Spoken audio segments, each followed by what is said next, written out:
Euh, non, ne pas signaler, parce que je m'en fous de toi, je m'en fous, attends. Hello, Comment ça va? ça va et toi? En pleine forme? Are you Je ready? vais vérifier le bordel qu'il y a derrière. Attends, tac. Ouais, vas-y, vas-y. Euh, are you ready?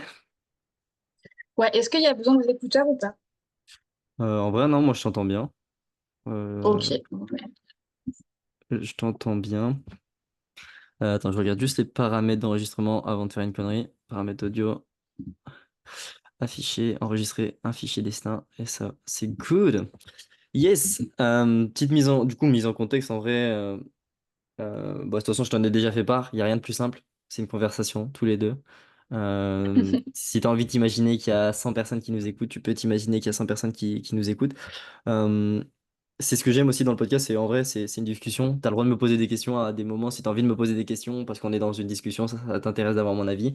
Même si l'objectif, c'est aussi de comprendre qui tu es, d'où tu viens, qu'est-ce que tu as vécu, et comment aujourd'hui tu t'en es servi pour en arriver là où tu en es aujourd'hui. Euh, tu vas voir, c'est possible que je ralentisse le rythme un maximum Hmm. dans ton histoire parce que tu vas banaliser des choses, ce qui est normal. Tu vois, j'ai fait un podcast là avec une famille, tu as dû le voir sur le voyageur. Et le début, c'était n'importe quoi. C'est parti dans tous les sens. Et tu vois, c'était compliqué. En fait parce qu'ils sont partis directement. On sait même pas qui ils sont, tu vois. Et du coup, Ouais. non, il y a des moments, c'est possible où je te coupe, où je te dis, attends, juste là pour qu'on comprenne bien qu'est-ce qui s'est passé, comment tu l'as vécu. Juste quand on arrivait sur ton activité professionnelle, comment ça te sert, et puis après on va parler un petit peu des traumas, tout ça, parce que moi aussi ça m'intéresse et je pense que ça intéressera. Dans tous les cas, c'est enregistré, ça veut dire que s'il y a des coupures, si ça bégaye, s'il y a des trucs, tu vois, on s'en fout. C'est moi qui fais le. Si c'est tout est fluide, tant mieux, parce que moi je fais pas de montage. S'il y a des coupures, s'il y a un moment où vraiment c'est vraiment trop émotionnel, tant mieux, ou Ouais. auquel cas si on veut le supprimer, et ben moi je peux le supprimer derrière, tu vois. Donc on a une grosse part de contrôle là-dessus, et en vrai, c'est lâcher prise déjà sur ça. Et, Cool. et, et voilà, tout C'est un simplement. sacré exo pour moi, hein, pour le coup. Oh. Ouais, mais en vrai, enfin, même moi, tu vois, justement, à chaque, tu vois, j'étais en train de relire parce que j'ai un espace Notion qui est dédié à mon podcast, qui explique la mission et tout. À chaque fois que je fais une interview, je relis ça pour me remettre un petit peu dans ça, le pourquoi je le fais et pourquoi je suis Hmm. curieux d'avoir des personnes comme toi, curieux d'avoir bah, tout le monde en fait. Enfin, pas tout le monde, mais des personnes particulières. Et, euh, et ouais, en vrai, on se connaît, mais il y a plein de choses que moi je ne sais pas de toi et justement j'ai envie d'en apprendre un petit peu plus. Et je pense qu'il y a plein de personnes qui ont envie de connaître, découvrir Anna qui elle est et des personnes qui vont Hmm. découvrir aussi, tu vois. Et donc il n'y a pas de bon ou mauvaise explication. Je suis sûr qu'on refera l'épisode dans une semaine, on dirait totalement des choses différentes ou on Ouais. emploierait des. Donc voilà quoi. Ok. Bah écoute, let's go. Allez, ok, c'est parti, j'enregistre bien. Tu m'entends bien? Ouais, nickel. Nickel. Parfaitement. Ok. Hop, j'enlève ça.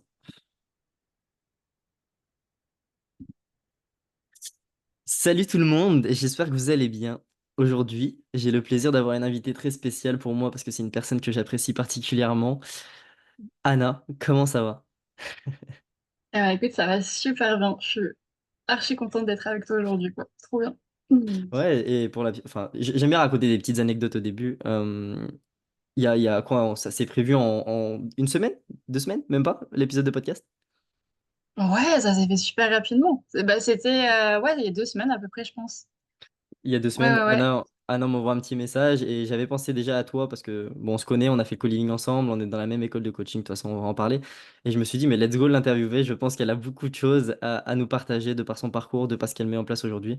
Euh, et je pense qu'on va en prendre plein la vue. Je te mets pas la pression en disant ça, Un petit peu quand même. un petit peu. T'es dans la merde. C'est mon premier épisode de podcast, hein, donc C'est ton sois premier indulgent. épisode. Je serai indulgent et soyez indulgents les personnes qui écouteront. Yes. Comment est-ce que tu te présentes aujourd'hui? Bah écoute, je me présente comme Anna Gilliot, comme une jeune femme de 29 ans qui est née dans l'Oise, à Compiègne. Donc c'est à peu près à 1 heure au nord de Paris. Euh, j'ai une petite sœur que tu connais. Hmm? J'ai voilà, des expériences professionnelles diverses et variées, que ce soit en France ou à l'étranger, parce que je suis une amoureuse des voyages et de rencontres. J'ai rejoint l'école de coaching dont tu fais partie du coup, ça fait depuis mars 2023, donc ça fait un peu plus d'1 an maintenant. Et j'ai lancé mon activité de coach depuis début d'année, depuis fin janvier de cette année, donc je suis coach maintenant. Trop bien, incroyable. Ça nous fait une petite présentation globale.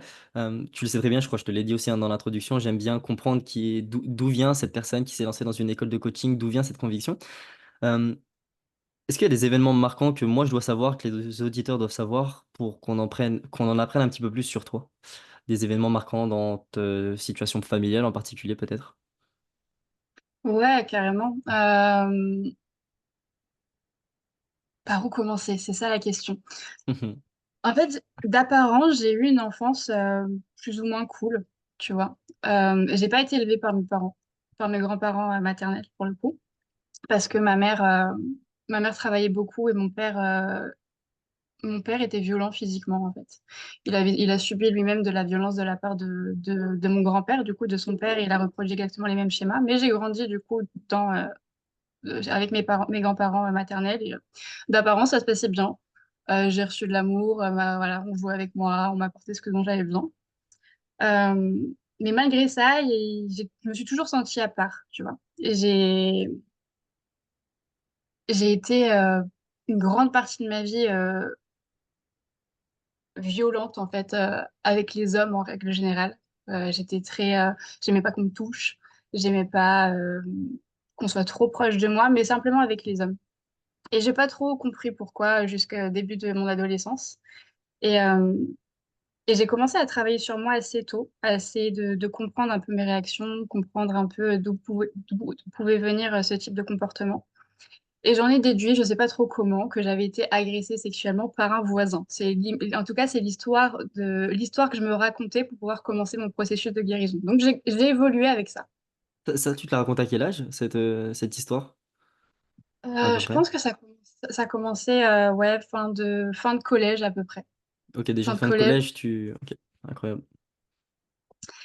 Et donc, du coup, je me suis un peu construit autour de ça. Et je justifiais justement mes réactions, que ce soit avec mes petits copains de l'époque ou bien avec les hommes que je pouvais rencontrer en règle générale. Je justifiais par rapport à cette histoire d'agression que je m'étais en fait, que je m'étais créée. Bref, je fais ma vie comme ça. J'ai des réactions qui sont toujours plus ou moins disproportionnées, des réactions que je ne comprends pas vraiment. Je viens d'une famille aussi où communiquer nos ressentis, communiquer nos émotions, c'est pas quelque chose qui est bien vu, ou en tout cas, on m'a pas montré que c'était possible de le faire d'une manière safe. Donc, en fait, je le faisais pas du tout. Et les peu de fois où je me suis mise à pleurer, c'était pas forcément bien reçu. Comme je te disais, j'ai été élevée avec mes grands-parents et donc c'était un peu l'école, enfin, l'éducation à l'ancienne. Mon grand-père Hmm. est tunisien, donc ça joue aussi. On pleure pas, tu tombes, on te désinfecte à l'eau de Javel, voilà, ce genre de choses. Vraiment un type d'éducation qui te forge. Et, euh, et où est-ce que je voulais en venir de base? Et oui, et donc du coup, donc je me construis autour de ça. Et en 2020, la grande année du Covid, ma mère tombe malade. En tout cas, elle a une récidive d'un cancer des ovaires. Donc elle est hospitalisée. Moi, je suis à l'étranger à ce moment-là. Mais je sens qu'il y a un truc que c'est pas comme d'habitude. Elle est malade depuis longtemps, mais je sens que ça sent pas bon. Donc, je décide de rentrer en France. Euh, et pendant son hospitalisation, elle chope le Covid à l'hôpital. Ok. Donc, récidive de cancer et Covid, forcément, les deux en même temps, ça fait pas long feu.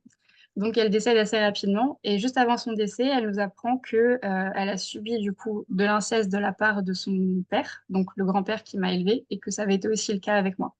Donc, en Ok. fait, l'histoire de l'agression sexuelle du voisin, c'était en fait mon grand-père. Il faut Waouh. savoir que la maison de mes parents et la maison de mes grands-parents sont reliées par le même jardin, en fait. Donc, en Hmm. fait, j'avais créé ça sans avoir aucun souvenir. Jusqu'à ce moment-là, j'ai encore aucun souvenir. Et donc là, forcément, c'est l'hécatombe. Parce que À ce toutes moment-là, les t'as quel bases de âge? Du coup, parce que tu m'as dit 2020. en 2020, j'ai 25 ans. T'as 25 ans. Donc à 25 ans, tu t'es en voyage, tu reviens, t'apprends ça. Ok. Vas-y, continue. Ouais, j'apprends ça et donc du coup, bah, c'est l'hécatombe, quoi. C'est, j'ai l'impression que bah, je perds toute mon identité, toutes les bases sur lesquelles j'ai grandi. Mon grand-père, en plus, on avait une relation très très proche. Vraiment, enfin, c'est la personne qui m'a élevée. Il m'a tout donné, que ce soit c'est lui qui m'a acheté ma première voiture, il m'a permis de faire mes études. Il m'a tout donné, mais d'une certaine façon, il m'a aussi tout enlevé parce que ça a eu de l'impact de ouf, tout ça dans ma vie, dans mes relations en règle générale. Donc, cette phase-là a été un peu compliquée, mais je me suis tout de suite déconnectée en fait de mes ressentis parce que je devais prendre soin de ma famille, de ma sœur et de mon père. En tout cas, J'ai c'est ce que aucun... tu c'est ce que tu te racontes là, à ce moment-là où tu apprends la nouvelle, en fait. Ouais, après, c'est aussi un rôle qu'on m'a donné assez jeune, Ok. même avant la naissance de ma sœur, par exemple. Et donc, en fait, je- j'ai même pas souvenir de conscientiser quoi que ce soit, c'est juste, bah, je fais enfin, ce que j'ai toujours fait, en fait. Je dois prendre soin de ma sœur et de mon père. Moi, ce sera après. Donc, quand je te dis prendre soin d'eux, donc là, on est pendant le Covid, pendant le confinement, donc on est confinés tous les trois ensemble. C'est déjà bah, faire à manger, faire le ménage, parce que mon père, forcément, il se laisse complètement aller. Si je fais rien, bah, il mange pas. Ouais, t'as Donc une c'est une certaine phase, responsabilité dans. Ok. mm, ouais, ça et aussi en termes financiers parce que j'ai appris à la suite du décès de ma mère qu'il y a eu un gros crédit qui avait été contracté en fait bah, entre mes parents, un crédit conso. Donc la moitié est partie après le décès de ma mère, mais il restait plus de 70 000 € à payer du côté de mon père qui pouvait pas payer. Donc il y avait toute cette responsabilité-là. Il y avait aussi le loyer de ma sœur à assumer. Enfin, il y avait énormément de charges. Donc ce que je me racontais, c'est que j'avais pas le temps de conscientiser ce que moi je pouvais ressentir parce que bah, il y avait autre chose de plus important. Donc pendant 2, 3, ouais, un peu moins de 3 ans, ça a été mon schéma. Voilà, c'était que pour le taf, que pour ma famille. Ah. Jusqu'au moment où, vas-y, dis-moi. J'allais dire, au tout début du podcast, tu disais, en fait, d'apparence, ça s'est bien passé. Et en fait, tout ce que tu mets derrière l'apparence, c'est tout ce que tu nous expliques là. On est d'accord? Mm, Yeah. Ok, trop bien. C'était juste pour clarifier ça. ouais, carrément. Et donc du coup, après, tout, je retourne à Bali, là où j'habitais, et en fait, je commence à tout me reprendre dans la tronche, quoi. Mais ma famille commence à aller mieux. Moi, je sens que finalement, je vais pas si bien que ça. Et ouais, là, ça commence à partir en cacahuète, en fait. Voilà. Trop bien. Ok, ça fait beaucoup de trucs. C'est impressionnant. Et en Ouais. plus, ce que je trouve d'autant plus impressionnant, après, moi je te connais, mais c'est que tu en parles avec une certaine fluidité. Et, moi, je sais qu'avec le recul, tu as énormément travaillé. Et je pense que tu t'es pas la seule à traverser des situations comme ça. Et te voir parler avec cette fluidité, ça peut peut-être impressionner certaines personnes. C'est pour ça, on, on va essayer de revenir gentiment.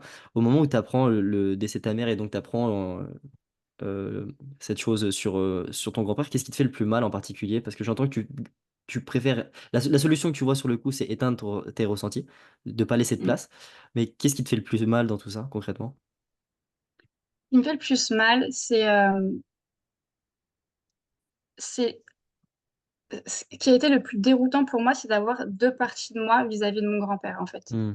Il y a une partie de moi qui le détestait parce qu'il faisait, et bien, il y a une partie de moi qui continuait de l'aimer parce qu'il m'avait, comme je te l'ai dit, m'a énormément apporté et il m'a beaucoup soutenu dans ma vie. Et ça a été vraiment de réussir à faire cohabiter ces deux parties qui a été très difficile pour moi. Yes, c'est super intéressant ce que tu dis. J'allais partir sur un truc, mais ok. Euh, Parce que j'étais en train de noter sur une question. Parce qu'il y a beaucoup de choses, mais c'est incroyable. Ouais, Euh, je suis un peu bombardée là, j'avoue que. Ouais, mais non, mais en vrai, c'est que là, justement, on va recadrer gentiment. Attends, tu t'as terminé sur quoi? Euh, Comme quoi, voilà, à Les partir du différentes moment où parties de toi. ouais. Et je te disais qu'à partir du moment où j'ai fini de prendre soin de ma famille, que commencé à conscientiser ce que je ressentais, ça a commencé à être compliqué pour moi à ce moment-là. Ok, ok, ok. Euh, Mince, comment je repars là-dessus? J'avais marqué en fait quelle a été la place du décès de ta mère dans le lien que tu as créé avec ta sœur. Je voulais marquer ça. Parce que tout à l'heure, tu as dit que tu Mm. avais une sœur et du coup, on n'en a pas parlé. Ok. Du coup, en fait, je suis en train de me projeter de, ok, là, je vais faire une coupure. Comment est-ce que je renchaîne derrière? Euh, On peut parler d'Aline, hein, si tu veux. Ouais, ouais, bah, c'est juste pour que ça soit fluide en fait dans l'explication de. Tu termines sur ça que je te. Ok, bah il passe directement à une autre question et Carson il rebondit même pas là-dessus. Euh, Mince. Euh, Vas-y, je vais poser la question de ta maman. Mhm, Comme si c'était fluide. Normalement, ça va passer. ça marche. Yes, trop bien ce que tu me partages. Euh, donc, il y a ces différentes parties de toi qui sont compliquées à admettre et donc à reconnaître. En plus de ça, tu n'as que 25 ans. Tu n'as pas ce niveau de conscience que tu as aujourd'hui avec toute l'école de coaching. Euh, j'ai fait un épisode de podcast là, il n'y a pas longtemps avec Catherine où on parlait de ces différentes pertes dans sa famille. Et je lui ai posé une question avec ce qu'elle m'avait apporté. C'est qu'est-ce que avait apporté les décès dans sa famille et dans les relations qu'elle a su créer. Le décès de ta maman, qu'est-ce que ça t'a apporté dans la relation avec ta sœur en particulier, donc ta sœur qui s'appelle Aline, et même au sein de ta famille, peut-être de ton père aussi? Euh, Ça peut paraître dur de ce que je vais te dire, mais le départ de ma mère, ça nous a soulagés d'une certaine façon et ça nous a vraiment rapprochés. Ma mère était quelqu'un de très aimante, de très généreuse. Vraiment, elle était très présente pour nous, pour ses enfants. À côté de ça, elle avait une personnalité assez impulsive et elle pouvait être très dure. Elle a été très dure, notamment avec Aline. Moi, je suis partie de la maison assez tôt. À peine 20 ans, j'étais partie à l'autre bout de la France, donc elle est restée seule avec mes parents, Aline. Et ça a été une relation très conflictuelle entre les deux. Euh, Moi, j'ai eu ce rôle de maman pour Aline assez tôt, Euh, sauf que j'ai gardé ce rôle de personne, enfin, en tout cas, c'est ce qu'on m'a inculqué, c'était être la femme forte, la personne qui ne demande pas d'aide, qui n'accepte pas d'aide, qui ne communique pas sur ses besoins, qui ne communique pas sur ses ressentis. Vraiment quasiment l'opposé de la personne de que je suis, ce que je peux être maintenant. Ouais. Le décès de ma mère, ça m'a permis de tomber très bas, fut un temps, parce que je me suis reconnectée à mes besoins et à tout ce que j'ai camouflé pendant X années et et j'ai appris à demander de l'aide à mes proches. Et de ce fait, en fait, ça m'a permis, enfin, je me suis montrée vulnérable en fait avec ma famille et c'était jamais arrivé auparavant. Le fait que je pleure, le fait que j'exprime ce que je ressens, c'était jamais arrivé auparavant. Et le fait que je me montre vulnérable, ça nous a vachement rapprochés avec ma famille, en fait. Et le fait d'accepter leur aide, ça leur a aussi, eux, donné un sentiment d'utilité avec moi, enfin, dans mon mieux-être, en fait. Yes, ça a ouvert une sorte de porte. En vrai, je trouve ça magnifique d'avoir ce recul nécessaire. C'est vrai que sur le coup, on peut pas voir tout ce côté un peu plus, je sais pas si on peut dire positif, mais toutes ces ressources cachées derrière la perte d'une personne qui nous tient à cœur. Surtout que, en fait, on retient que quand tu l'as vécu sur la situation, ça a été super dur pendant certaines années. Et avec le recul nécessaire, ça t'a permis de te rapprocher de ta sœur, d'ouvrir des portes en termes de vulnérabilité. Euh, je sais que aujourd'hui, tu es très proche de ta sœur. Comment elle l'a vécu, elle, de son côté? Ça m'intéresse, moi. Euh, Elle, de son côté, ça a été, je pense forcément, elle a été triste, elle a perdu sa maman, c'est normal.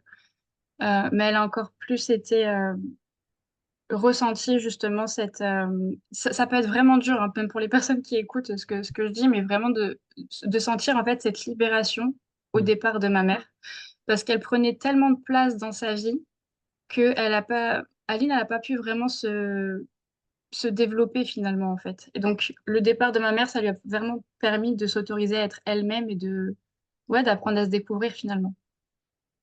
Yes, trop bien. Tout à l'heure, tu disais que quand ta maman était à l'hôpital durant le Covid, tu étais Mm. en voyage. Tu étais où exactement? Et j'étais à Bali, j'habitais à Bali à ce moment-là, ouais, Tu étais à en Bali. Indonésie. Ouais. Quelle place, juste, on fait un petit aparté, je trouve ça intéressant, quelle place occupe aujourd'hui le voyage dans ta vie? Qu'on en apprenne aussi un petit peu plus sur toi. C'est super important. C'est vraiment, ouais, Ça, c'est dit. ouais, c'est super important. Bah, je t'ai dit, je suis partie. Enfin, j'ai eu la chance de voyager très jeune, déjà avec mes grands-parents qui m'ont un peu emmenée à droite, à gauche, que ce soit en Europe ou même en dehors de l'Europe. J'ai voyagé assez jeune, donc ça, c'était super chouette. Euh, et je suis partie en Australie, je devais avoir 3 ans. Je suis partie ouais, en Australie à 23 ans, puis après j'ai continué un peu mes voyages et c'est vraiment quelque chose qui me nourrit. J'ai besoin de ce mouvement dans ma vie en fait. Mm. Quand je reste trop longtemps au même endroit, je sens que je m'éteins. Tout simplement, j'ai besoin je me nourris de nouvelles cultures, de nouvelles personnes, de nouveaux paysages. Et c'est ouais, c'est super important pour moi et je pense que c'est vachement lié aussi avec mes yeux, concrètement.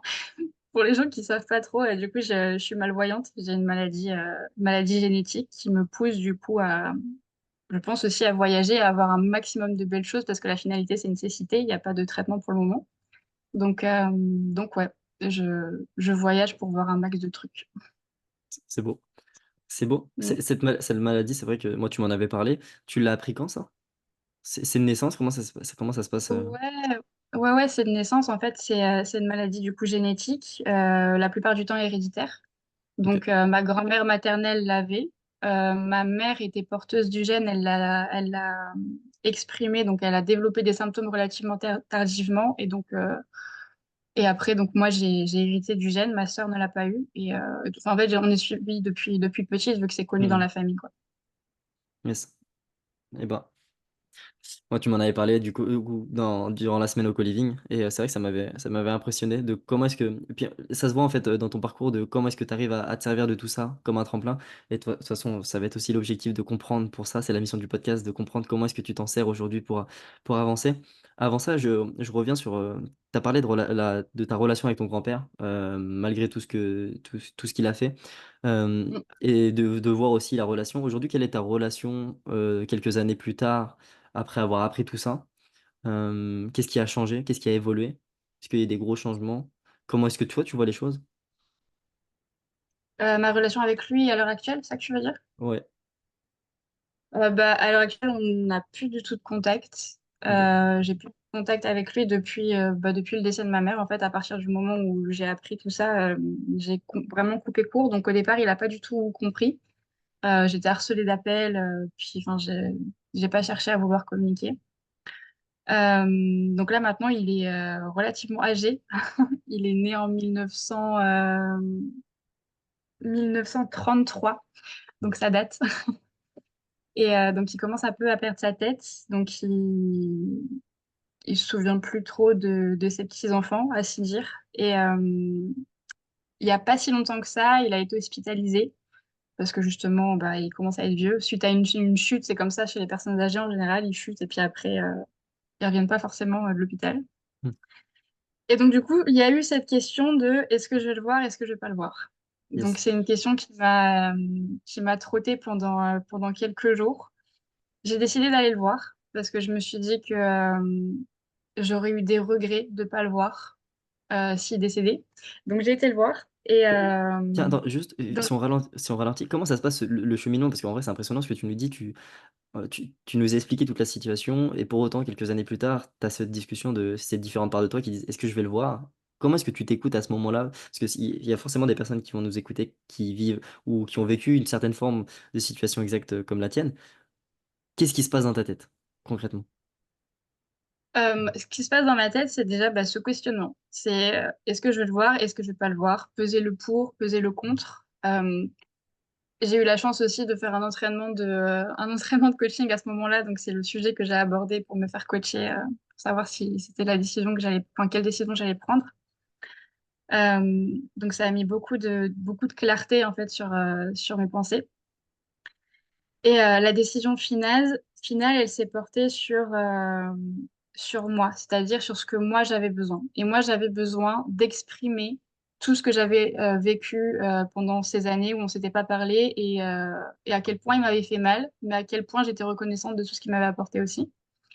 Donc la finalité a été que j'étais le voir à l'hôpital, sauf que j'ai pas pu lui parler, parce qu'il y avait énormément de personnes de la famille qui étaient là, et il y a beaucoup de personnes de ma famille qui n'est pas au courant de tout ça.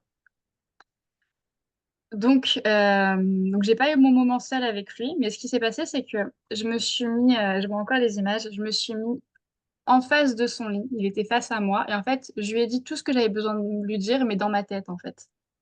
Parce que l'objectif, c'était pas qu'il entende, j'en avais rien à foutre, en fait, qu'il entende, j'avais juste besoin de moi d'exprimer. Et en fait, je l'ai exprimé comme ça, et ça m'a libérée d'une façon incroyable, en fait. Waouh. Waouh. Et c'est le truc, seul truc qui me vient. Non, mais c'est fort et c'est pour ça que je veux comprendre qu'est-ce qui se passe dans ta tête à ce moment-là.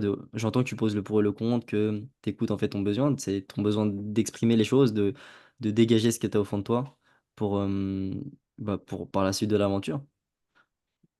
Et, Ouais. euh, et du coup, tu t'autorises à y aller. Malgré ça, ça se passe pas comme prévu et pour autant, tu t'en sers encore une fois et tu libères ce que tu as au fond de toi d'une certaine manière.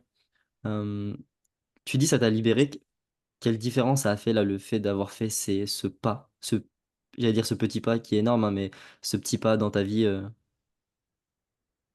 En fait, c'est de mettre des mots, même si ça n'a pas été verbalisé extérieurement, enfin, Mm. tu vois, ça n'a pas verbalisé, en fait, mais c'est de mettre des mots sur tout ce que tout ce que j'ai ressenti à son égard pendant X années, euh, chose que j'avais pas fait auparavant en fait. Parce que j'ai beaucoup travaillé sur ça. J'ai travaillé sur ma perception de cet événement, etc. Comment ça m'a servi dans ma vie actuelle et a forgé la personne que je suis aujourd'hui. Mais j'ai juste pas jusqu'à ce moment-là, j'avais pas encore vidé mon sac et je lui avais pas dit tout ce qui m'avait fait, tout- tout- toutes les conséquences que ces actes ont eues dans ma vie en fait. Et, euh, Et ça avait simplement besoin de sortir. Et ouais, ça m'a délesté vraiment un poids que je portais depuis trop longtemps, en fait. C'est incroyable. J'entends que tout à l'heure, tu m'as dit que tu t'étais fait coacher, tu avais eu l'occasion de te faire le coaching. Quelle place occupe le coaching à ce moment-là de ta vie dans dans ce que tu traverses concrètement? Comment, enfin, j'ai entendu que ça t'aidait, mais comment tu le verbalises toi de ton côté? Euh, Quand tu dis à ce moment-là de ma vie, c'est pendant toute cette période ou juste pendant ce moment Bah ouais, précis? ce moment précis, parce que tout ce moment-là, je sais qu'avant, tu n'avais pas le coaching dans ta vie. Mais donc, après, tu vas nous expliquer comment tu en es arrivé au coaching. Mais juste pour cette petite aparté, cette décision que tu prends entre toi et toi-même, en disant, bah, je vais aller m'exprimer. Ouais, quelle place occupe le coaching? Euh, En tout cas, cet entraînement-là, ce coaching que j'ai reçu à ce moment-là, il a été, pour cette prise de décision, il a été, en toute honnêteté, je pense que si j'avais pas été coachée, je suis pas sûre que j'aurais été le voir. Ouais, c'est ce qui m'intéressait de Donc, savoir, hein. ouais. Donc, ça, en fait, ça a simplement mis de la conscience sur des endroits où j'aurais pas été toute seule, en fait. Hmm, Donc, ouais, ce coaching à ce moment-là, il est primordial dans cette libération. trop bien. Avant de savoir comment, par rapport à ton cursus scolaire aussi, que je vais vouloir que tu me parles, et comment est-ce que tu en es arrivé au coaching, une jeune fille, un jeune garçon qui a entre, je sais pas, 18 et 25 ans, qui perd soudainement son papa, sa maman, euh, qu'est-ce que tu lui conseillerais? Alors je sais qu'on n'est pas trop dans le conseil, dans le coaching et tout, mais peut-être, est-ce que tu as des mots à dire à une personne qui vit une situation comme ça? Imaginons que cette personne s'y attend pas du tout, quels seraient les Hmm. conseils que tu aurais envie de lui passer?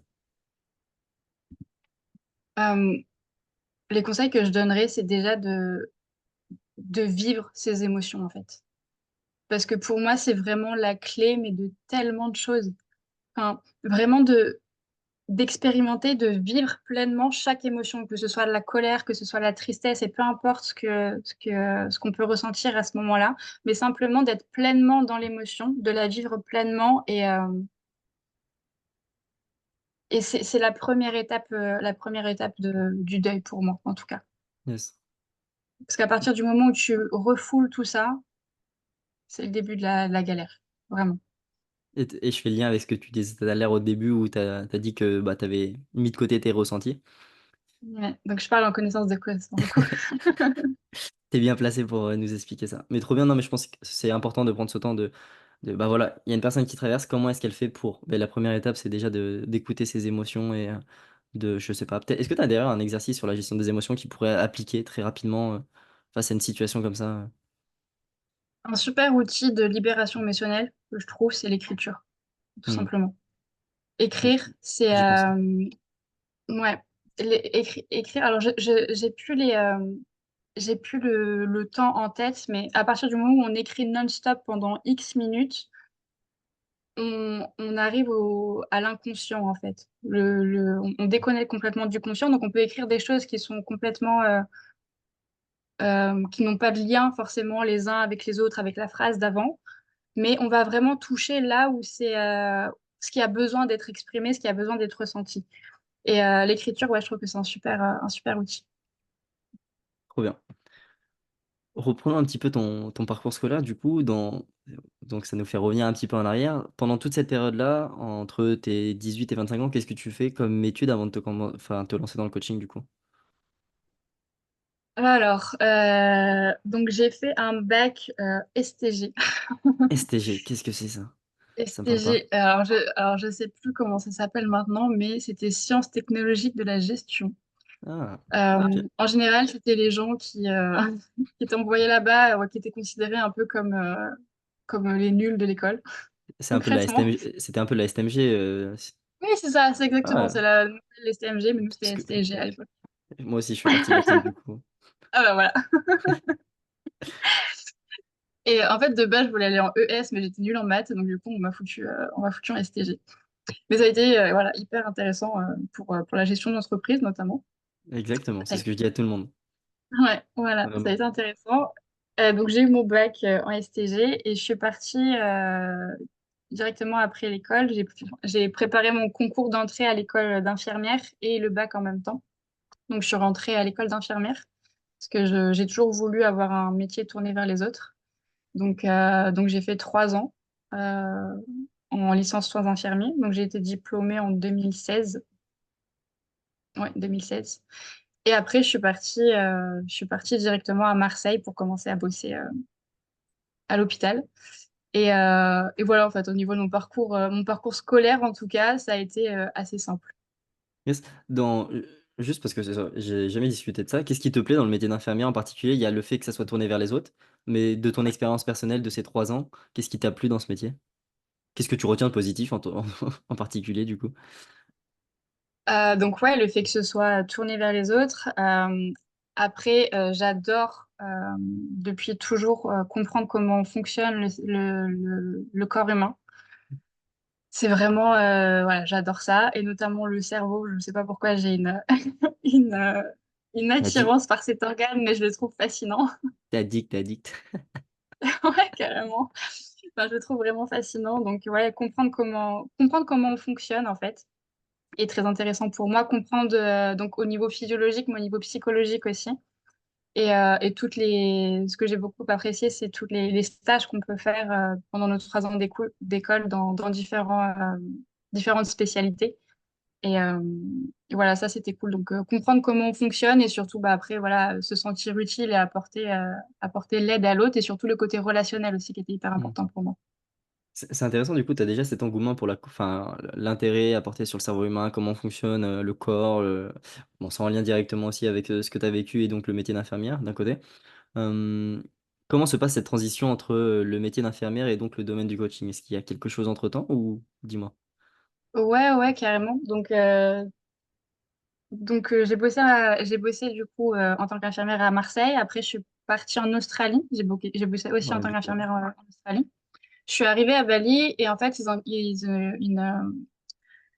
ne prennent pas les étrangers dans le médical. En fait, on n'a pas le droit. Donc, c'est déjà très difficile de bosser en tant qu'étranger à Bali. Il faut des visas bien spécifiques, etc. Donc, j'ai atterri dans l'audiovisuel. Rien à voir. Mais voilà, j'ai eu des expériences super chouettes. J'ai bossé aussi pour des assos en tant que fundraiser pour des associations, des ONG différentes. Et en fait, j'ai bossé relativement tôt, hein. J'ai commencé, je pense, je devais avoir tu sais, les petits boulots de babysitting ou ce genre de choses. J'avais peut-être 14 ans et vraiment les boulots d'été, je devais commencer à avoir 16 ans. Euh, voilà, mais en tout cas, en termes de travail déclaré, c'est à peu près tout. Ok. Et donc, comment on en arrive au coaching? Oui, pardon. Non, mais Comment on t'inquiète, arrive au coaching? je suis curieux. Euh, Comment on arrive au coaching? Donc, du coup, bah, je reviens en France De après le ta décès de maman. ma mère. Donc, je suis un peu bloquée à cause du Covid. Donc voilà, je fais deux, trois tafs à droite, à gauche. Et en fait, au niveau psycho, ça va pas du tout, quoi. Et plus ça va, plus on avance, plus je dépéris, plus ma santé physique dépérit, plus ma santé mentale dépérit. Et, euh, et je commence à voir des vidéos de David Laroche. Donc moi, je l'ai rencontré, enfin, je l'ai connu plutôt tardivement, David, dans son contenu en tout cas. Et du coup, ça a commencé à beaucoup m'apporter et j'ai assisté à l'une de ses masterclass. Je sais plus quel était le thème. Et à la fin, il faisait la promo du coup de l'école de coaching. Et là, c'est comme si, enfin, c'était viscéral en fait. Je me suis dit, vas-y, c'est ça qu'il me faut. C'est ça qui va m'apporter. C'est ça qui va me faire du bien. Et je suis rentrée dans l'école de base pour moi, pour Et justement c'était ma apprendre à prochaine savoir. question. Oui.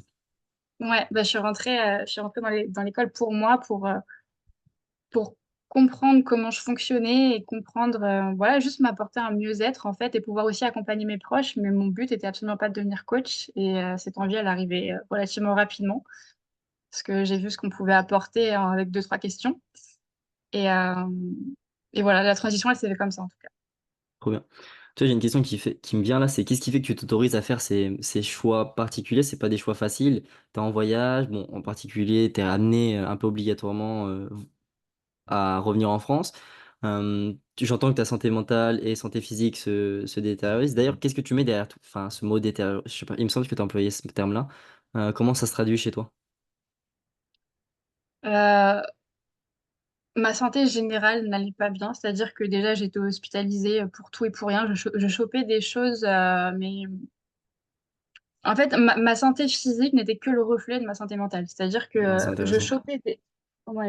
je chopais des choses, mais qui sont d'apparence anodine, mais qui avaient des conséquences sur mon corps qui me demandaient à chaque fois plusieurs semaines d'hospitalisation et on savait même pas comment c'était possible en fait pour que je chope ça à mon âge ou de cette intensité-là, tu vois.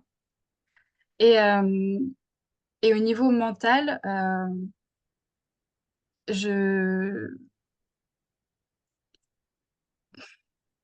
Comment dire? Parce que du coup, j'ai ma tête qui part en arborescence avec plein de trucs compliqués à expliquer, mais pour faire au plus simple, j'allais chercher vraiment ma dose de dopamine constamment pour justement essayer de me remonter un petit peu au niveau du mood, au niveau du moral. Donc, j'ai testé tout et n'importe quoi, des choses qui sont pas forcément dans ma personnalité. Donc, c'est vraiment là où je vois que j'étais pas bien. Je m'orientais vers des relations qui étaient plus toxiques les unes que les autres. J'ai testé tout type de drogue. Euh, j'ai J'étais très souvent en soirée à me bourrer la tronche pour essayer de plus penser. Euh, ouais, je faisais tout et n'importe quoi pour essayer de pas penser, pour essayer d'oublier, ouais, pour juste mettre ma tête en pause et m'apporter mon shot de dopamine, mon shot de plaisir temporaire, en fait. Donc, c'est vraiment sur ça que je me base pour te dire que ça allait pas au niveau mental. C'est trop intéressant. Je pense qu'il y a beaucoup de personnes qui traversent cette situation et là, effectivement, c'est énorme ce que tu traverses. Je pense qu'on peut le vivre aussi à plus petite échelle. Je vais aller scroller sur les réseaux pour nourrir un petit sentiment d'appartenance, se sentir... Oui, aussi. ouais, tu vois. Euh, Selon toi, quelle différence il y a entre la... Alors là, c'est une question assez grande hein, pour voir juste ce que tu vas m'apporter très naturellement. Quelle différence il y a entre la Anna qui est dans cette phase-là, qui essaie de nourrir certaines choses qui sont pas forcément importantes pour elle, mais bon, sur le coup, bah, il faut aller chercher de la drogue, il faut aller chercher des relations dans lesquelles on se sent, entre guillemets, comprise sur le coup, mais on voit pas ce qui se cache derrière, et la Anna d'aujourd'hui, très vaguement. La différence, c'est que j'ai repris mon pouvoir, en fait, tout simplement. Yes. Ok. La Anna qui allait pas bien, elle attendait qu'on vienne la sauver, en fait. Elle attendait, euh, Elle attendait qu'on vienne l'aider. Et la Anna de maintenant, elle a compris que, en fait, bah, je suis la seule personne responsable de tout ça, en fait. Donc, si je veux aller mieux, c'est à moi de faire les choses pour aller mieux. Et c'est à partir du moment où j'ai compris ça que que vraiment les choses ont évolué. Et ça reste relativement récent, en fait, mine de rien. Parce que encore là, début d'année, mon corps me sortait des trucs, mais on savait pas d'où ça venait, quoi. Donc, C'est c'est trop bien, c'est vraiment c'est trop bien. C'est trop bien ce que tu nous partages. En tout cas, ça a beaucoup de valeur pour moi. J'espère que ça aura beaucoup de valeur pour vous. Hem, ce que tu nous expliques, est-ce que tu penses qu'il faut le vivre pour vraiment en prendre conscience à ton niveau? Ou est-ce que tu penses qu'une personne qui nous écoute, qui commence à traverser ses débuts de situation peut en prendre conscience et mettre des actions, les bonnes actions nécessaires pour, changer directement et reprendre son pouvoir si je remploie tes termes? hmm, c'est une très bonne question. Je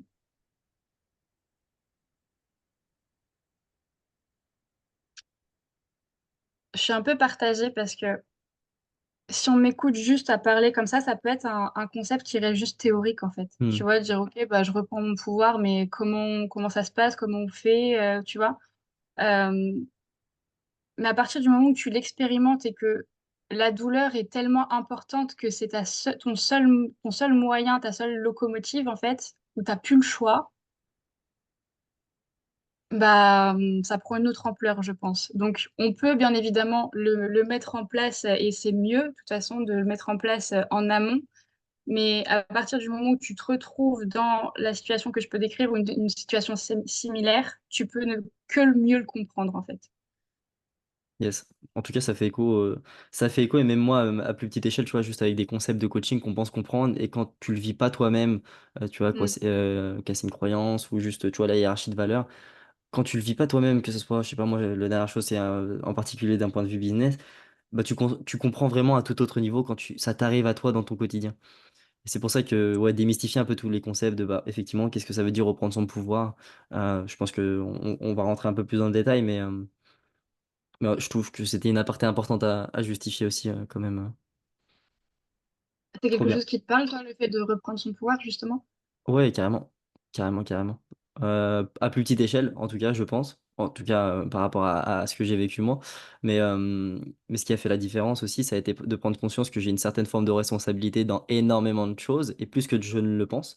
Et de me dire, bah tiens, regarde où est-ce que tu es responsable partout dans ta vie, dans des différents domaines de vie. Regarde où est-ce que tu peux modifier des choses. Et une fois que tu as conscience de ça, bah joue là-dessus et arrête d'aller taper à droite à gauche sur des choses que tu peux pas faire bouger, tu vois.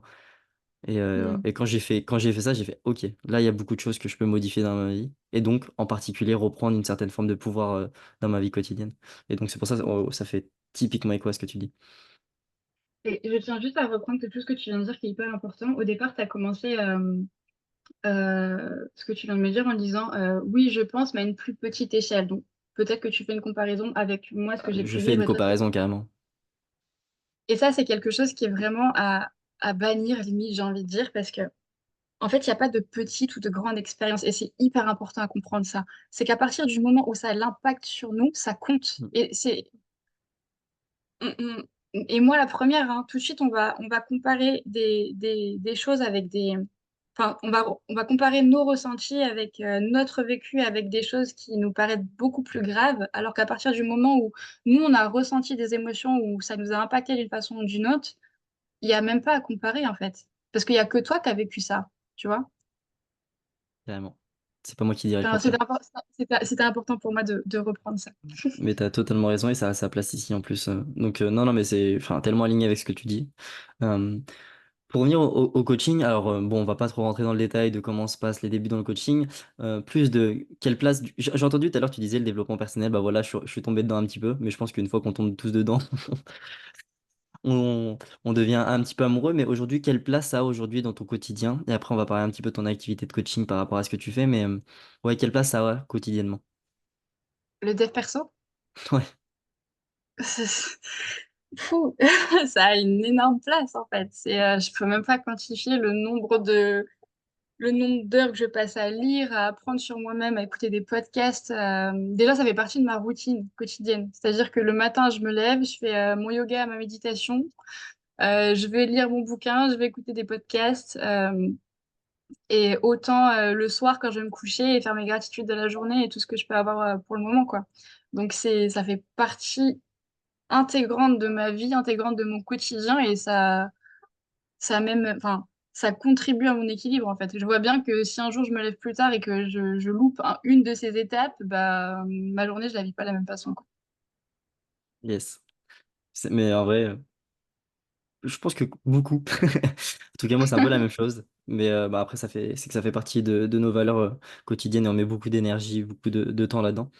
Euh, Tout à l'heure, tu t'es présenté, mais t'as pas parlé particulièrement de ce que tu faisais. Donc, je vais te demander aujourd'hui, qu'est-ce que tu fais particulièrement avec l'expertise que tu as en tant que coach et donc le recul nécessaire. Et après, je vais vouloir faire le lien avec aussi ton histoire concrètement. Comment est-ce que ça t'a servi? Mais d'abord, présente-nous, qu'est-ce que tu fais aujourd'hui concrètement? Alors du coup, je suis coach, coach de vie, coach mindset, peu importe comment on peut le qualifier, mais en tout cas, j'accompagne des personnes qui ont expérimenté au cours de leur vie le trauma, justement. Parce que justement, c'est quelque chose qui me parle en fonction de mon expérience, une expérience de vie. Donc, je travaille avec des personnes, la plupart du temps des femmes. J'ai accompagné que des femmes pour le moment, des femmes extrêmement fortes et qui font preuve d'un courage et d'une résilience qui est énorme et qui ont courage en fait d'avancer sur des moments qui ont été douloureux pour elles. Et on travaille ensemble sur comment construire le après ce qui s'est passé justement. Yes. Et c'est pas classe, ça donne pas envie. Euh, J'allais dire quel lien tu fais, mais forcément, du coup, tu l'as dit toi-même, c'est en lien directement avec ton histoire. Euh, et ce que tu as vécu, du coup. Mm. Euh, Ouais, complètement. euh, En particulier, ouais, tu parlais de trauma. Euh, Aujourd'hui, la grande majorité des personnes qui viennent te voir, qui ont vécu des traumas, viennent pour traiter des traumas, mais quel type de trauma en particulier? Est-ce qu'il y a des traumas qui ressortent, de manière générale? Alors, il va pas y avoir forcément des traumas qui ressortent plus que d'autres. Il y a une période de vie, en tout cas, qui ressort plus qu'une autre. C'est l'enfance, notamment la petite enfance. Ouais. Euh, Parce qu'on a tout de suite une image du trauma. Communément, on va directement penser à voilà, des choses très fortes, en tout cas, je sais pas, des blessés de guerre, des agressions, des choses vraiment qui sont remarquables dans le temps, des événements bien spécifiques avec un gros niveau de violence. Pourtant, c'est pas les traumas les plus communs. Hmm. Les plus communs, c'est vraiment tout ce qui va être la blessure du rejet et la solitude, notamment expérimentée dans l'enfance. Et ça, on sous-estime à quel point ça peut avoir des conséquences sur notre vie adulte. Donc, c'est vraiment cette période et ce type de blessure pour lesquelles on vient me voir en tant que coach. Et c'est marrant parce que du coup, c'est des choses qu'on a vécues dans l'enfance. Tout à l'heure, tu nous en as parlé. À quel moment t'avais ressenti ça? Tu t'en es rendu forcément, enfin, tu t'en es rendu assez tôt, toi, par rapport à ton âge. Euh, Est-ce qu'il y a des personnes qui en prennent conscience beaucoup plus tard que toi? Parce que c'est vrai que effectivement, c'est des choses qu'on vit dans son enfance, qu'on met de côté, hein, parce que bah, on n'a pas envie de s'y confronter. C'est toujours plus facile d'aller voir à l'extérieur et que bah, quand on va voir à l'intérieur, c'est compliqué. Ouais, du coup, par rapport à ma question. Ouais, c'est compliqué. Tu disais que donc on n'a pas envie de s'y confronter, mais la plupart du temps, c'est même pas conscient en fait. Parce Ouais, que c'est pas justement, conscient, ouais. au niveau du mécanisme même, en fait, le trauma, quand on vit des choses difficiles, voire bah, terribles, notre cerveau se modifie en fait. La structure même de notre cerveau se modifie. Et bon, bref, sans partir dans des explications un peu trop compliquées, mais en tout cas, l'accès à la zone qui régit la mémoire, on n'y a pas accès en fait quand on est dans le trauma, parce que justement, le thalamus va complètement couper le circuit qui va mener à l'hippocampe. Enfin bref,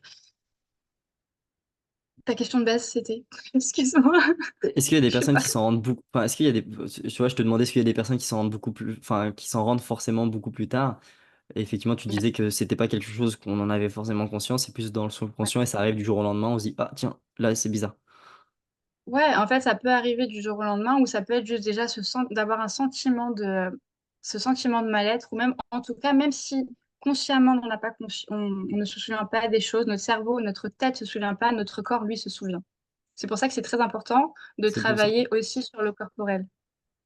Et ouais, c'est pour ça que c'est hyper important de travailler sur le corporel quand on travaille sur ces traumas. Euh, on peut avoir tu vois, par exemple, moi, donc mon père a été, j'en ai pas trop parlé, mais mon père a été violent aussi quand j'étais petite. Donc c'est l'une des raisons qui m'ont menée à grandir avec mes grands-parents. Tout le temps, quand il levait le bras trop rapidement près de moi, j'ai une image où vraiment il remettait juste une ampoule, tu vois, il changeait une ampoule directement. J'ai eu le mécanisme de défense de me protéger le visage.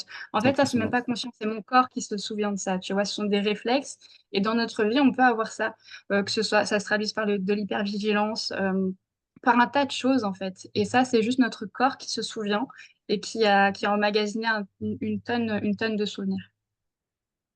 Oh, ok, c'est impressionnant.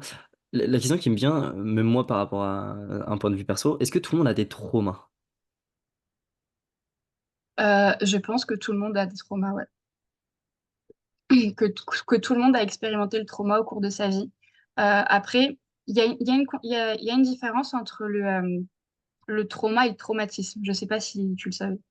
Ouais, ouais, bah, de toute façon, je veux bien que tu me l'expliques, enfin, je veux bien que tu le réexpliques en tout cas. Euh, En fait, le trauma, que ce soit physique ou psychique, en fait, c'est une blessure qui va être produite par l'extérieur. Donc, le trauma, c'est la blessure. Le traumatisme, ça va être la conséquence de cette blessure. Donc, par Yes. exemple, je sais pas, tu t'es blessé au genou, à la jambe, ça, c'est le trauma. La conséquence, c'est que tu vas te mettre à boiter, par exemple. Donc, au cours de notre vie, on va tous expérimenter le trauma d'une certaine façon, mais pas forcément le traumatisme. Tu vois? Je sais pas si c'est Carrément. clair. Si, si, c'est super clair. Mais ça me semblait important de savoir, je sais pas, moi là, tu me demandes est-ce que tu as l'impression d'avoir vécu des traumas, en tout cas par rapport à tous les sujets coaching que j'ai abordés, j'ai pas l'impression d'avoir vécu de traumatisme en tout cas. Mais du coup, je pense que effectivement, il y a des petites subtilités à apporter, et cette subtilité que tu nous apportes me permet d'aller déjà chercher un autre niveau de conscience et de faire la différence. Et je pense c'est un petit truc auquel on fait pas attention, cette petite subtilité. Oui, c'est Euh, vrai que beaucoup de personnes ne connaissent pas cette différence, justement, ouais. On pense que trauma, c'est juste le diminutif de traumatisme, en fait. Carrément. Euh, Quels sont les différents moyens aujourd'hui, je sais que tu pratiques en particulier le coaching et diverses techniques. Quels sont les différents moyens de se libérer de trauma? Euh, alors, je travaille beaucoup avec la méthode NERTI. Je sais Ok. pas si tu connais. Ça me parle de nom, je crois que j'avais déjà lu un petit truc dessus. Alors, c'est une méthode de libération, en tout cas plutôt de nettoyage émotionnel du traumatisme. Donc, elle est super intéressante, cette méthode, parce on n'a même pas besoin de se souvenir, en fait, de l'événement traumatique en soi. On va justement travailler sur l'un des symptômes, bizarrement, du trauma, alors que dans le coaching, on va justement aller chercher la racine. Là, on va travailler sur ce symptôme-là et réussir à mettre la personne dans le même état, aller chercher la même zone du cerveau active, c'est-à-dire la partie reptilienne notamment, que quand on a vécu le traumatisme. Hmm. Et à partir du moment où on est dans cette zone-là, on arrive justement à libérer et à reclasser certaines choses pour se libérer. Et après, il y a d'autres méthodes comme le MDR aussi, qui est une Ok. méthode avec soit du tapping ou avec les yeux, pour justement réintégrer l'information dans la bonne zone du cerveau, là où elle devrait être intégrée en fait. Yes. Quelle différence, selon toi, il y a entre une personne qui va s'autoriser à aller, je sais pas, voir une personne comme toi et se dire, bah voilà, il est peut-être temps que j'aille travailler sur un sujet qui me tient à cœur, en tout cas qui vient me toucher au fond de moi, et une personne qui va rester toute sa vie avec ce sujet-là au fond de lui? Euh, je pense que c'est le courage d'une certaine façon, parce que ça fait peur, c'est difficile en fait. Moi, l'une des choses que je dis dans mes accompagnements au départ, c'est que même parfois, peut-être qu'ils vont me détester pendant l'accompagnement. Peut-être ils vont pas, ça va être difficile pour eux. Ils vont même, ouais, ils vont me détester. Ils auront pas envie. Ils vont se demander pourquoi ils ont payé pour ça. Parce que forcément, avec le coaching, on va dans des endroits inconfortables, des endroits où tu n'as pas envie d'aller, des endroits qui sont sombres, et justement pour aller chercher cette lumière pour continuer d'avancer, quoi. Et je pense que c'est la grande différence, cette envie, cette vraie envie de changer, enfin d'avancer en tout cas, cette Hmm. envie de continuer notre vie plutôt que de rester dans quelque chose qui est douloureux. Parce que d'une certaine façon, en fait, c'est ça le problème avec le trauma, c'est que, surtout dans les traumas qui sont répétés, c'est que la, la difficulté devient notre zone de confort, en fait. Et qu'on sort de tout ça, tout notre système nerveux va se mettre en alerte. Sauf que c'est pour ça qu'aussi beaucoup de personnes s'orientent vers, par exemple, des relations toxiques. On a tout le temps le même schéma. Pourquoi je vais tout le temps vers ce type de mec, tu vois? Parce que si tu as expérimenté au sein de ta vie des relations, notamment dans ton enfance, des relations toxiques, que ce soit avec tes parents ou tes parents entre eux, ou peu importe, c'est devenu ta zone de confort. Donc ça, tu sais gérer. Ça, ça, ça Aussi, me, ça me parle énormément parce que je fais le lien avec des amis à nous, même enfin, des amis de mes parents avec qui de temps en temps, en repas de famille, je discute et qui m'expliquent très naturellement des trucs comme ça. Et, hmm. alors, du coup, moi, j'ai le recul nécessaire. Mais du coup, ce que tu traduis, ça traduit tellement de situations dans la vie quotidienne. Et les gens ne s'en rendent pas forcément compte et justifient ça en disant, mais putain, ça fait plusieurs fois que je vis là, cette situation. Qu'est-ce qui fait que... Ah, justement, c'est qu'il faut aller mettre de la conscience sur le qu'est-ce qui fait que... Il faut bien garder en tête que notre cerveau, son seul et unique but, c'est de nous maintenir en vie. Absolument Yes. pas de nous rendre heureux, en fait. Donc, si ta zone de confort, la zone où bizarrement tu te sens en sécurité parce que tu sais gérer, c'est cette toxicité, eh ben, il va mettre tout en place pour t'emmener vers ce type de personne, en fait. Hmm. Parce que ça, tu sais gérer, encore une fois. Donc, si tu vas vers des relations où on t'apporte de l'amour, où c'est des relations plus saines, etc., et ben là, tu as un système d'alerte qui se met en place. Et là, c'est pour ça que la plupart du temps, quand on est dans des relations qui sont saines, eh ben, on va tout foutre en l'air, en fait. Yes. J'espère que ça éclaircit pas mal de situations. En tout cas, moi, ça me remet des petites idées en tête et du coup, je fais directement le lien avec plein de discussions que j'ai eues et qui traduit tellement, tellement, tellement de comportements, en tout cas, chez certaines personnes. J'ai envie de te poser la même question, du coup, que tout à l'heure avec... Enfin, qu'est-ce que tu conseillerais à une personne qui, je sais pas, qui te découvre sur Instagram, parce que je sais que tu es beaucoup présente sur Instagram, qui voit ce que tu fais, mais effectivement, ça peut faire peur, on l'a dit plusieurs fois dans le podcast, ça peut faire peur d'aller voir ce qu'il y a au fond de soi, d'aller traiter des choses comme ça, à une personne qui, allez, on va juste faire ce premier pas d'envoyer un message à Anna et Euh, pas facile, je hein. leur dirais ouais, mais en fait, je leur dirais juste enfin, que ces personnes-là le méritent, en fait. Et c'est vrai qu'on l'oublie. On l'oublie beaucoup et parce qu'on est vraiment rattaché à ce qu'on a vécu et que la plupart du temps, ça crée certains mécanismes d'adaptation et notamment, je mérite pas d'amour ou peu importe. Mais vous méritez, en fait, d'être apaisé. C'est ce que je dis tout le temps. Et chacun d'entre nous mérite de trouver cette paix intérieure-là, en tout cas de se libérer de choses qui nous font mal. Donc, si juste envoyer un premier message, ça peut être ce premier, petit pas, même grand pas parfois pour certains, et ben faites-le et en tout cas, je répondrai toujours avec grand plaisir. Et vous savez ce qu'il vous reste à faire. Allez, venez les gars. Tout le monde chez Anna. Non, mais encore une fois, je sais que ça peut, enfin, il y a des propos qui peuvent ne pas être évidents pour tout le monde. Et encore une fois, il faut prendre en considération le niveau de conscience qu'on a avec le coaching, les formations que nous on a fait et que toi, enfin, toutes les choses que tu as dépassées, malgré ton âge, hein, faut pas l'oublier, t'as que 29 ans et c'est assez impressionnant. Parce qu'il y a des personnes qui sont beaucoup plus âgées et qui s'en rendent pas forcément compte. Et c'est pour ça qu'il y a des personnes qui se forment, qui dépassent aussi, il faut pas l'oublier, mais c'est parce que tu t'es autorisé à dépasser toutes ces choses-là, qui fait qu'aujourd'hui tu es légitime, tu as les compétences pour accompagner diverses personnes qui ont traversé des choses comme ça. Donc, euh, donc ouais, déjà merci pour toute la valeur que tu nous as apportée. Parce que moi je repars avec pas mal de petits trucs, en tout cas. Euh, concrète, j'allais dire. Comment tu vois la suite de ton aventure plus liée à l'entrepreneuriat, si on parle un peu en entrepreneuriat? C'est vrai que j'en parle pas beaucoup, pourtant je fais pas mal d'épisodes solo. Euh, mais comment est-ce que tu te développes aujourd'hui et comment tu vois la suite de ton aventure? Bah, écoute, c'est une super question parce que pendant longtemps, j'ai laissé enfin, j'ai fait taire en tout cas ce côté ambitieux de moi. J'ai eu beaucoup cette croyance de on peut pas être tourné vers les autres si on cherche à faire de l'argent, par exemple. Yes. Donc du coup, je me suis défait de cette croyance il n'y a pas si longtemps que ça et je m'autorise à rêver grand, en tout cas à voir grand parce que ça fait partie de qui je suis. Et donc, du coup, la suite pour moi, c'est de prendre de plus en plus la parole en public déjà, parce que c'est quelque chose qui me challenge beaucoup et sur lesquels je suis pas encore à 100% à l'aise. Donc, c'est l'une des raisons pour laquelle je suis là. Donc, un grand merci à toi, Rafa, parce que tu m'as donné cette opportunité. Donc, c'est super chouette. Euh, et, et donc, du coup, par rapport à mon activité à proprement parler, bon, à l'heure actuelle, je fais que du coaching one-one en visio et j'ai envie de mettre du présentiel aussi là-dedans, du contact humain, parce que je me suis rendu compte que c'était très important pour moi. Donc, je ne sais pas encore vraiment sous quelle forme ça va arriver, mais ça va arriver. Et voilà, j'ai vraiment envie d'avoir un impact dans ce monde, en tout cas, d'avoir mon impact à moi. Donc, c'est vraiment ce que je vais aller chercher. Yes. J'entends la partie physique.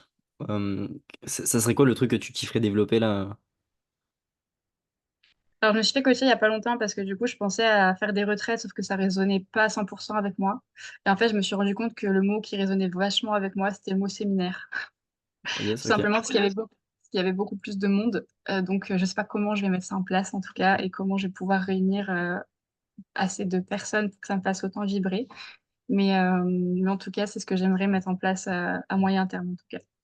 Incroyable. Moi, ça me parle. Et comme je dis, le comment, on s'en fout. Le comment, il vient en mettant du mouvement.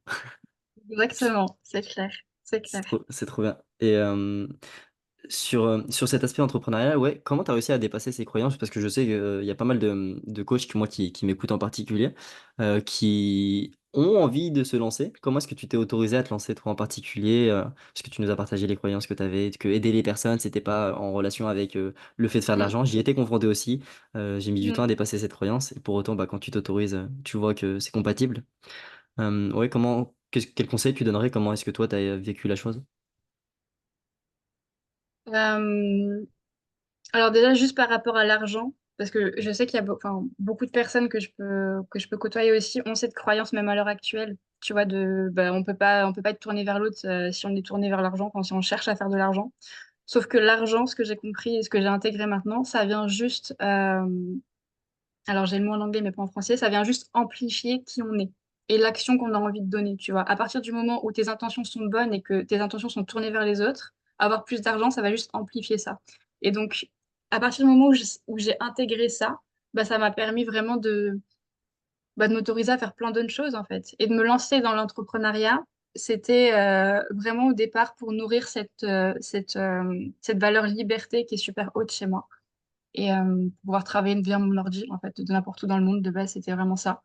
Et plus ça va, plus du coup, comme je t'expliquais, je rêve grand enfin, en tout cas, je vois grand et que j'ai envie d'avoir un impact de plus en plus conséquent. Et, euh, et ouais, je pense qu'à partir du moment où tes intentions sont bonnes, ou en tout cas, elles sont alignées avec l'équité, c'est beaucoup plus fluide et beaucoup plus OK, quoi. Yes, carrément. Drop the mic. Non, mais en vrai, c'est juste magnifique. Moi, je sais que je suis à fond derrière Anna, on se suit de très proche et en tout cas, je vais la soutenir au maximum. Où est-ce qu'on peut te retrouver, Anna? Parce qu'il Et ben, y a. actuellement, c'est vraiment sur Instagram, donc avec mon nom, mon prénom, donc Anna, a 2 Anna et Gilio, Gilio. Et on a qu'à aller faire un petit tour sur ton compte et dans tes abonnements et on va me trouver. Tout simplement.